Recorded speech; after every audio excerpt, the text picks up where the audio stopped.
You're watching Just the News. I'm Amata Balachandra. Starting off with budget highlights. Now, Finance Minister Nirmala Sitharaman presented the fourth union budget today. In her shortest budget speech, Sitharaman said, and I quote, "This budget seeks to lay the foundation and give a blueprint to steer the economy over the Amrit Kal for the next 25 years, from India at 75 to India at 100, end quote. Now, here are some of the key takeaways from the budget. The country's total expenditure is estimated at 39.45 lakh crore rupee in financial year 23, while receipts other than borrowings are estimated at 22.84 lakh crore rupees. Taxpayers, and this is an announcement that was made, taxpayers now have an opportunity to correct errors and file updated returns within 2 years of the relevant assessment year. However, there was no changes as far as personal income tax slabs go. The tax deduction limit for state government employees on the employer's contribution to the national pension system will be increased to 14% from 10%. To bring them on at par with the central government employees. As part of Atmanirbhar Bharat, 2,000 kilometers of network will be brought under Kavach. 400 new generation Vande Bharat trains are to be built, and that was announced as well. Spectrum auctions will be conducted in 2022 to facilitate the rollout of 5G mobile services. E-passports using embedded chips and futuristic technology will start rolling out in financial year 23 to make overseas travel more convenient. Finance Minister also went on to say that the government is going to introduce a national tele-mental health program and roll out an open platform for the national digital health ecosystem. Meanwhile, Finance Minister Nirmala Sitharaman also said that the gross GST collection for the month of January 2022 is 1,40,986 crore rupees, which is the highest since the inception of GST. Also, an interesting announcement was made that income from the transfer of any virtual digital assets will be taxed at 30%. The Reserve Bank of India will issue a digital currency based on blockchain and other technologies starting in financial year 23. The Finance Minister said, and I quote, "Introduction of central bank digital currency will give a big boost to digital economy," end quote. For those of you who want to know what exactly happened in the budget, not just the highlights, but how it impacts your investment, do catch the conversation Faye has had with financial experts. That's up on our YouTube channel. Let's also now take a look at what's making news apart from the budget highlights. I'll tell you first, starting off with the COVID numbers. India has reported 1.67 lakh new COVID cases in the last 24 hours. It reported 1,192 deaths in the last 24 hours as well. Delhi has reported 2,683 new COVID cases. The positivity rate is at 5.09%. Maharashtra has reported 14,372 new COVID cases in the last 24 hours. Some good news coming in from Mumbai. Mumbai has reported just over 800 new COVID cases, slightly lesser than what we saw in the last couple of days. It was reporting over 1,000 cases in the last 1 week. Bengaluru has reported 6,685 new COVID cases, while Karnataka has reported 14,366 new COVID cases in the last 24 hours. Now, different states have been relaxing COVID restrictions. We'll start off with Maharashtra. Beaches, gardens, parks will remain open as per normal timing before the advent of the COVID pandemic. So that's going to continue as is. Amusement or theme parks, swimming pools, water parks to remain operational with 50% of the operational capacity. Restaurants and theatres are going to remain open with 50% capacity. Marriages are now going to be allowed to have guests up to 25% of the capacity of the open ground. And banquet halls or 200 guests, whichever is lower. There shall be no restrictions in movement during night hours of 11 p.m. to 5 a.m. Local tourist spots will remain open as per normal timing as well.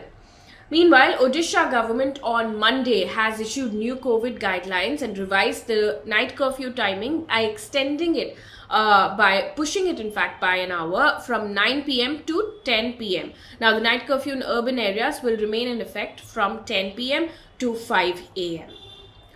Meanwhile, Jharkhand government has eased COVID restrictions and allowed schools for all classes in 17 districts and colleges to reopen from February 1st. Schools will reopen for all classes in 17 districts.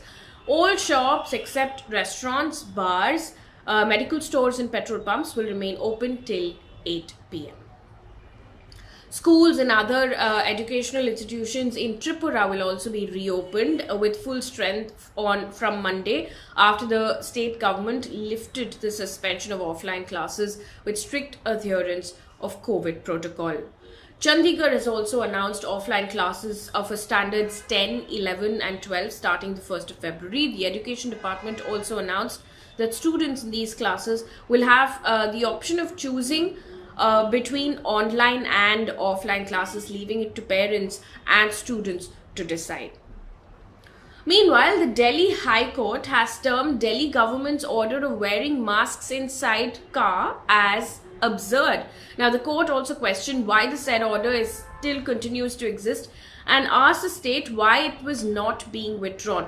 The court said, and I quote, "It is absurd actually. You're sitting in your own car and you must wear a mask." End quote. Now, 4 petitions were filed in 2020 before the court challenging the imposition of a fine of 500 rupees. The same stands now increased to 2,000 rupees and on the petitioners for not wearing a face mask while traveling alone in a private car. Meanwhile, let's also see what's happening across the globe as far as COVID is concerned. South African government has said that people who test positive for COVID without symptoms would no longer have to isolate, and those with symptoms will now have to isolate for 7 days instead of 10 days. Now, in a statement, the government said, and I quote, "The rationale for these amendments is informed by the proportion of people with immunity to COVID, which has risen substantially, exceeding 60 to 80% in several sero surveys." End quote.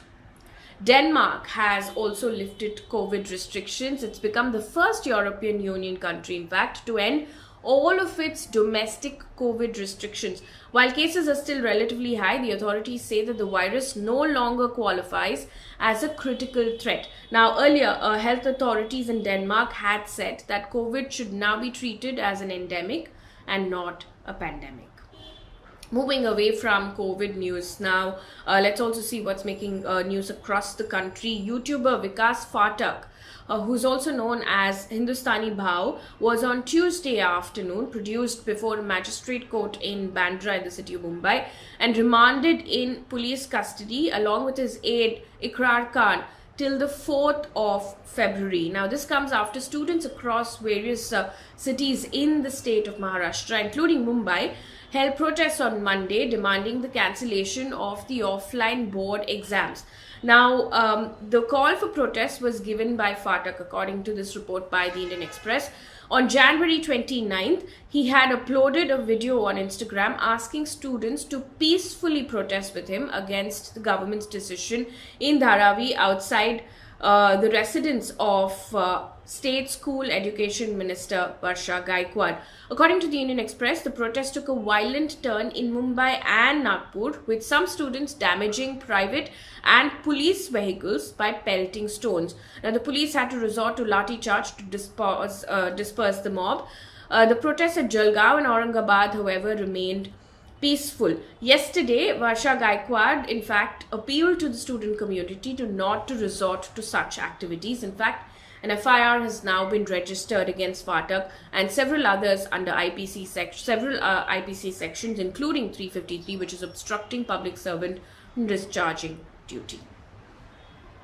Also in the news, the Kerala High Court on Monday has deferred the order issued to popular Malayalam news channel MediaOne by the Ministry of Information and Broadcasting, barring transmission, citing security reasons. Now, acting on a petition moved by MediaOne TV, Justice N. Nageresh states the implementation of the government directive until its next hearing which is going to take place on Wednesday, and asked additional Solicitor General S. Manu to get instructions from the Union Ministry as well. Now, following this relief from the High Court, MediaOne TV announced that the channel would resume transmission, which was suspended around noon that day. On to some political news now. A day after the ruling BJP announced its list of candidates for the upcoming Manipur assembly polls, the party continued to witness an exodus of its leaders on Monday, with sitting MLA Fukrem Singh, who joined the Congress. Now, apart from the sitting BJP MLA, former Minister Biren Singh, another aspiring BJP candidate, also joined the Congress at a program on Monday. On Sunday, several BJP members had protested against the party after a list of candidates was released and they were unhappy. On to business news right now. This is a report by ANI which has quoted sources which says the national oil marketing companies have slashed the prices of 19 kg commercial LPG cylinder costs by 91.5 rupees effective from the 1st of February. Now, ANI, which is quoted sources, says that the 19 kg commercial cylinder will cost 1,907 rupees in Delhi. Last month, on January 1st, the price of 19 kg commercial LPG cylinders was reduced by 102.50 rupees, bringing the price of cylinders to 1,998.50 rupees in Delhi. On to news coming in from across the globe right now. Focus on Russia-Ukraine crisis continues.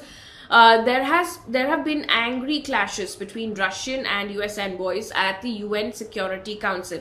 Now, this was after the US called a meeting to discuss Moscow's troop build-up on its borders with Ukraine. If you remember, Russia has placed an estimated 1 lakh troops, tanks, artillery and missiles near Ukraine's frontiers.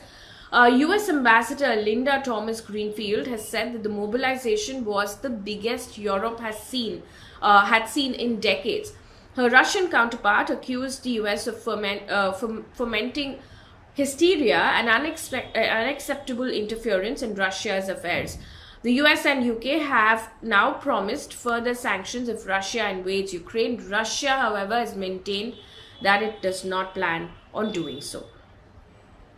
Also, according to a UN report, over 100 former Afghan officials, security personnel, and those who worked with international troops have been killed since the Taliban takeover in August. Now, the report also detailed a government clampdown on peaceful protests, as well as a lack of access for women and girls to work and education. Now, on the other hand, the Interior Ministry of Taliban has announced on Twitter that, and I quote, "The Islamic Emirate has not killed anyone since the amnesty was announced," end quote.